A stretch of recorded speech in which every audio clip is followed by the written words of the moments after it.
Chapter 4. "How's that oldest one coming along?" Uncle asked. His pa stood behind Sam and put a hand on his shoulder and spoke the words in truth. "He's a helpful one for sure. A good worker." Over the first decade or so of Sam's life, a day's work had become obvious, as it was often the same or an extension of what had happened the day before. Collecting eggs, weeding, checking the woodpile, they were all things that Sam had to give little thought to as he went through his day. In fact, so relaxed were his days, he almost always sang a tune to himself as he worked, a wonderful side effect of having a musical mother. Changes in the seasons happened with equal predictability, and Sam knew that early spring meant planting the big share crop of tobacco, as well as the smaller personal staples for themselves. Each would be harvested at slightly different times, meaning the end of summer and into autumn was busy with much to do. After enough years, it was almost like he could tell the future. During the longest days of summer, he noted how the sun would rise on the left of the dirt road to the east and set over the trees at the edge of the fields to the west. When the days were shorter in the winter, the sun rose more southernly to the other side of the road.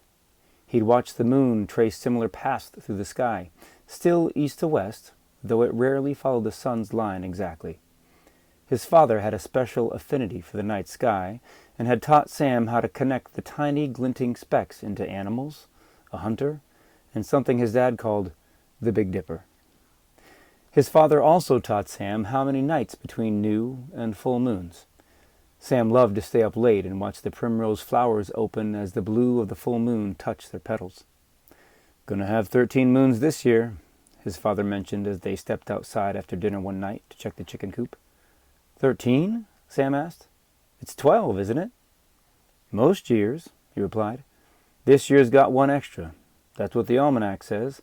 Happens every few years or so." "So there's going to be a month with 2 full moons?" "Yes, there is," his father replied. "That second one is a blue moon. Extra special." "It really look more blue?" Sam asked. "I guess we'll have to see," smiled his father. Sam learned how to make steady progress on one task before moving on to another without any reminding from his ma or pa. He learned that being a good worker didn't just mean doing what you were told. It meant you were paying attention. It meant that you proudly took responsibility without being asked. It meant you were helpful.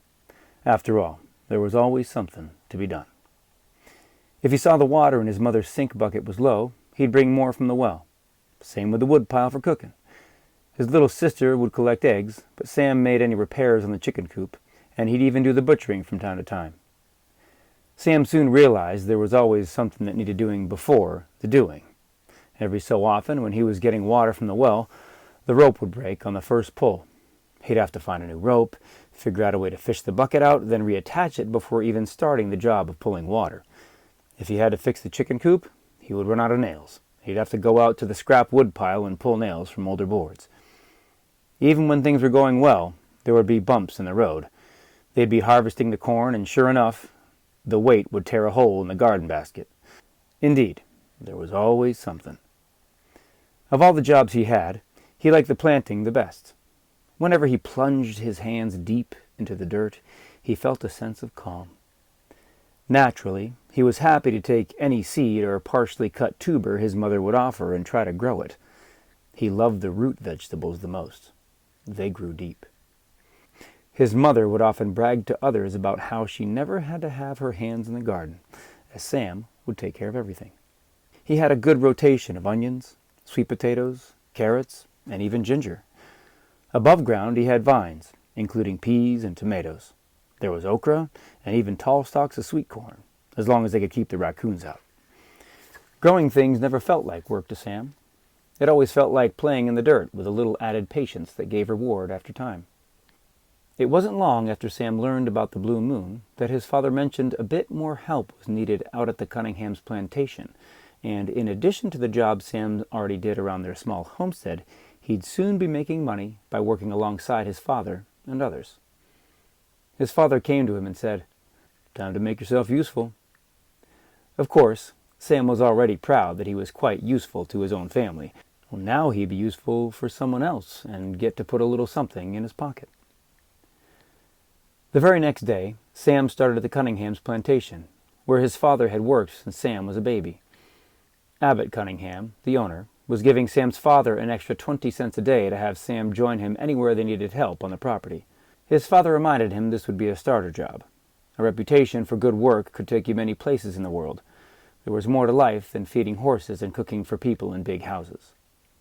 "I've done better for the ones before me, and you'll do better still for you and yours," his father had told him. "Work makes the man, and the man makes the family." If Sam's mother was around, his father would add, "A good woman helps too." That last part would usually get a smile from his mother, and sometimes a playful swat that made his father laugh. Sam's mother had made a name for herself with music, playing piano at 3 different churches. She even managed to get an old upright on loan, and she put it to good use. She made sure to sing with her children every evening. She'd play while Sam did the dishes or swept up, and on Saturdays, Sam would sing along as he helped bathe the twins, his little brother Ben and sister Ruthie.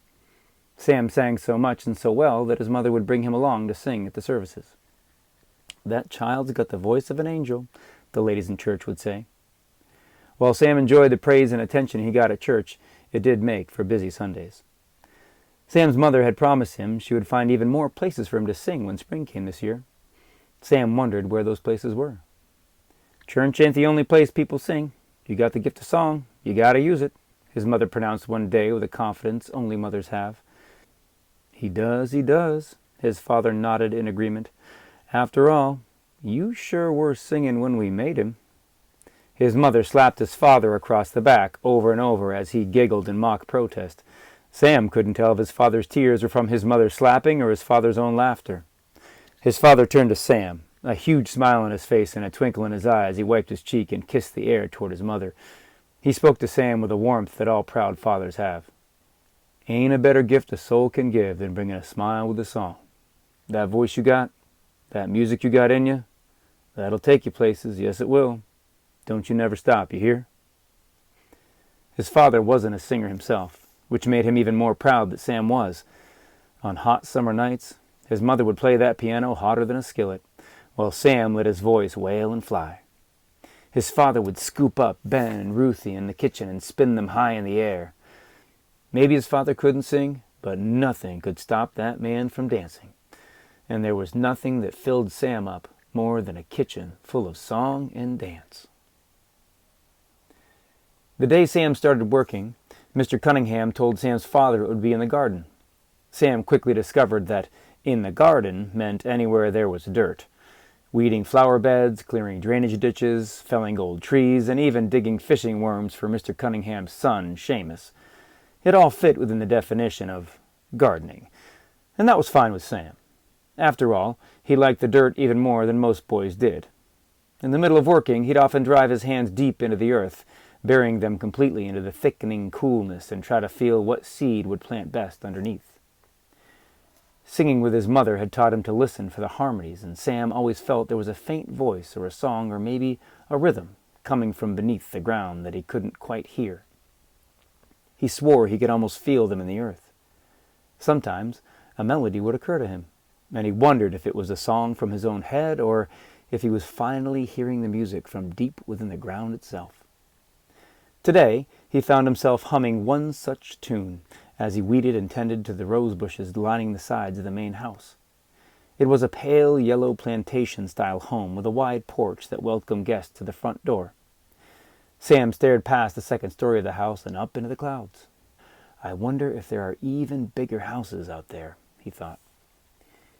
He had heard that in the cities up north, the houses were close together, so close their chimneys almost touched.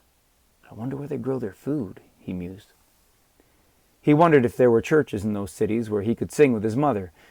He heard stories of places up north where the winter brought snow so deep you needed shovels to clear it away. He'd only seen snow a couple times in his life, and it never stuck around longer than a day. This day, in addition to pulling weeds, he had been tasked with making sure there weren't any dead leaves or old brown petals hanging from the blossoming stems. It was an easy enough job. If he was back home, he would have been cleaning out the pig pen, so getting to work around the flowers was considerably cleaner. Sam was on hands and knees, pulling a deep-rooted weed when he heard the hesitant staccato sounds of a piano through the open window just above his head. Inside the music room, 10-year-old Arabella swung her feet under the piano bench as she sat practicing.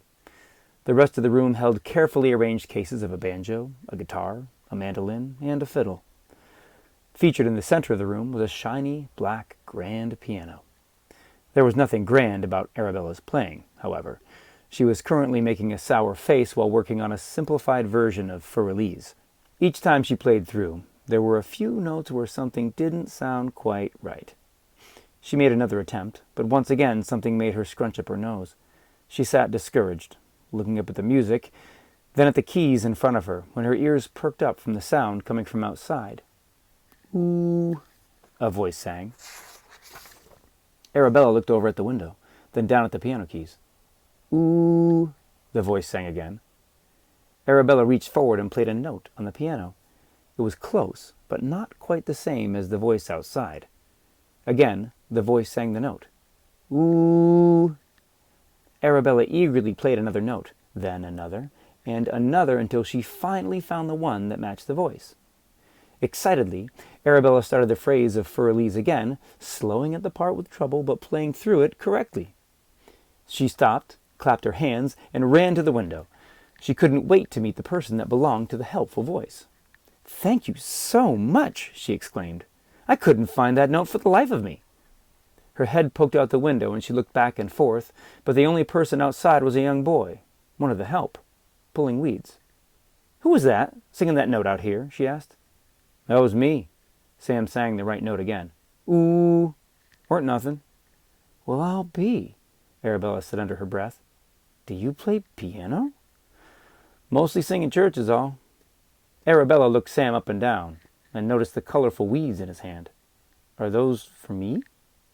Sam followed Arabella's gaze down to the uprooted short stalks he was holding. They were weeds, but they were also small purple flowers called vetch, or so he had been told. "You want these?" Sam asked as he held them up. "Well, if you're giving them to me, of course I'll take them." She leaned as far as she could out the window and over the rose bushes, but the vetch and Sam were well out of reach. Sam took a minute and looked at the girl who was hanging out the window, staring at him. "Guess she really likes weeds," he thought. Sam took a couple steps and reached over the rose bush to hold out the cluster of vetch, the dirt still on the roots, while Arabella graciously received them. Once in hand, Arabella pulled them to her nose and dramatically inhaled. She smiled and looked at the flowers as she asked Sam another question. "Thank you. Wait, what's your name?" she asked.